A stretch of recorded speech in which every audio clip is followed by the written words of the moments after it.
A reading from the Holy Gospel according to Matthew. While Jesus was speaking, an official came forward, knelt down before him, and said, "My daughter has just died, but come, lay your hand on her, and she will live." Jesus rose and followed him, and so did his disciples. A woman suffering hemorrhages for 12 years came up behind him and touched the tassel on his cloak. She said to herself, "If only I can touch his cloak, I shall be cured." Jesus turned around and saw her and said, "Courage, daughter, your faith has saved you." And from that hour, the woman was cured. When Jesus arrived at the official's house and saw the flute players and the crowd who were making a commotion, he said, "Go away, the girl is not dead, but sleeping." And they ridiculed him. When the crowd was put out, he came and took her by the hand, and the little girl arose. And news of this spread throughout all that land. The Gospel of the Lord. Our God is an awesome God. This is a line from a well-known hymn. The confidence shown by the Father and by the woman here tells us that they believed in his awesomeness too. Jesus relates wonderfully with people who have faith, because faith is what establishes that strong relationship between Jesus and ourselves.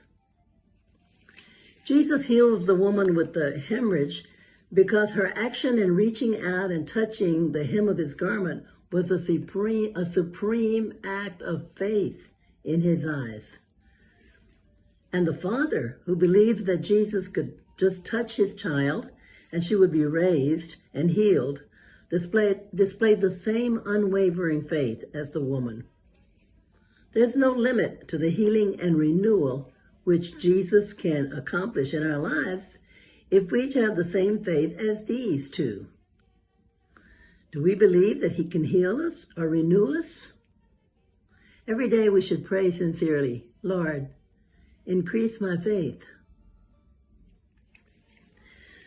Within this text, we not only see a miracle within a miracle, but also a beautiful picture of Jesus' response to people in need. We see his constant accessibility. He was always there. Both of these miracles have to do with Jesus' touching of those afflicted. The first is, if I can just get Jesus to come and touch my daughter, she will live. And the second, if I can just touch Jesus, I will be made well. In touching someone, Jesus is showing that he is a personal and tender Savior, because touch conveys love and trust. Jesus wasn't afraid to be close to people, to be available to them, to be there for them. Is that the attitude we have? Are we always available to people in need, or do we just go by our own convenience? Something to think about. In your prayers, you might focus on how you touch Jesus and how he touches or moves you. This is effected by your faith, which is a knowledge born of love, or of Jesus' love for you and yours for him. You might focus on his desire to be in a one-on-one or one-to-one relationship with you, so that you can get a sense of your personal significance or worth for him. You're very valuable to him.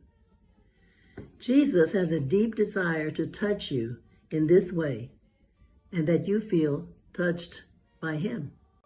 Dios me